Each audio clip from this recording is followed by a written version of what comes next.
Halo semuanya, pada kesempatan kali ini saya akan mempresentasikan buku kerja membangun usaha yang efektif. Sebelumnya, perkenalkan nama saya Lovely Nazaret Sianipar dari jurusan UPW semester 3 D3 dengan NIM 24103000411. Baik, pada kesempatan ini saya akan menjelaskan tentang membangun usaha yang efektif untuk melengkapi nilai UTS kewirausahaan saya.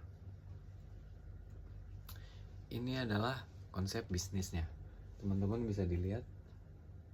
Ya, kita mulai dari paling atas.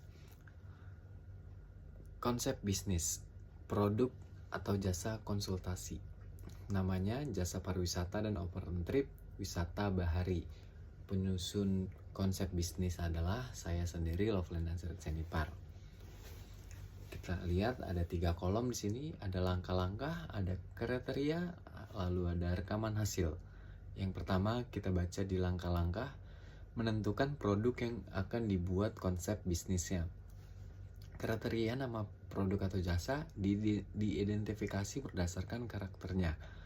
Lalu rekaman hasilnya adalah nama produk jasanya Open Trip Community Experience Pulau Seribu.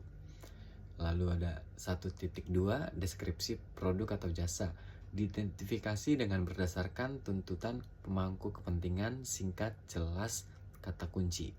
Lalu deskripsi produk atau jasanya, layanan wisata Open Trip Pulau Seribu dengan konsep liburan bersama komunitas yang menyediakan paket wisata lengkap mulai dari transportasi, penginapan, snorkeling, island hopping, dokumentasi, dan tour guide dengan harga terjangkau. Lalu masuk ke 1.3, bentuk paket penjualan diidentifikasi berdasarkan kebutuhan pemangku kepentingan. Bentuk paket penjualan adalah paket ya, bukan satuan, yaitu paket penjualan dibuat dalam bentuk paket wisata agar lebih praktis dan mempermudah wisatawan dalam menikmati perjalanan. Dalam satu paket sudah termaksud transportasi, penginapan, makan. Kita lanjut.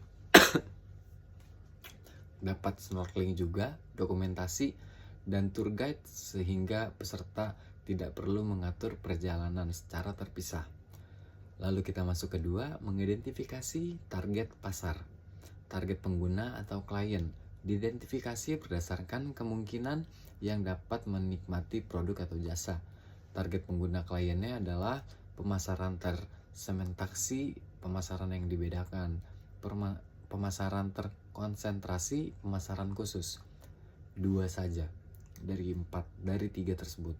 Lalu masuk ke 2.2, target lokasi pemasaran. Targetnya adalah distrik Jakarta dan sekitarnya.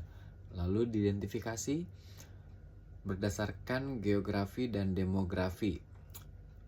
Provinsi DKI Jakarta dan Jawa Barat, nasional, internasional. Lalu yang ketiga, identifikasi alasan mengembangkan produk. Kesenjangan produk atau jasa diidentifikasi berdasarkan hasil survei.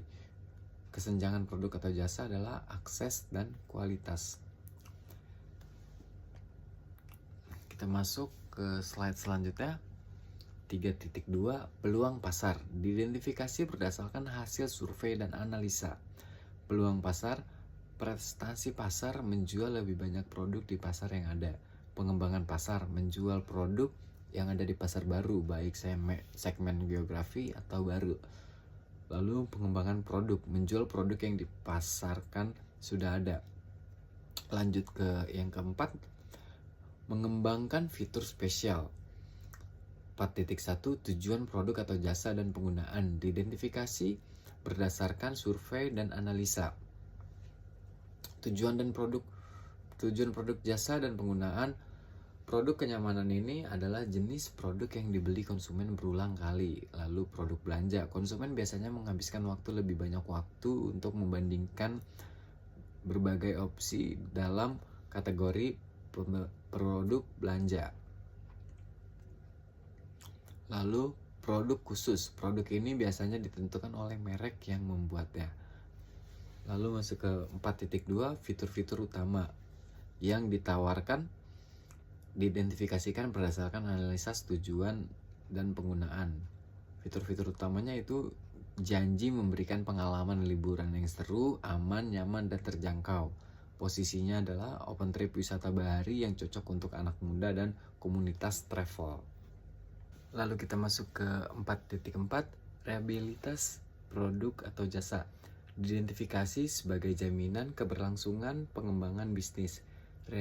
Reliabilitas produk atau jasa ada 3, ruang lingkup rencana, area bisnis utama, ketergantungan antara berbagai area bisnis dan fungsi. Lalu masuk ke 5, yang terakhir, mengembangkan tim dan tim manajemen. 5.1, personal branding tim konsultan diidentifikasi berdasarkan portofolionya. Personal branding tim konsultan itu adalah portofolionya, pengakuan masyarakatnya. Terus ada kualifikasi tim diidentifikasi sesuai kerangka kualifikasi nasional, ada di titik 5.2. Lalu kualifikasi tim ada 3 juga, level kerangka kualifikasi 1-9, level okupasi lainnya adalah pengalaman mengelola open trip dan pelayanan wisata. Jadi cukup sekian dari saya presentasinya. Mohon maaf bila ada kurangnya. Terima kasih.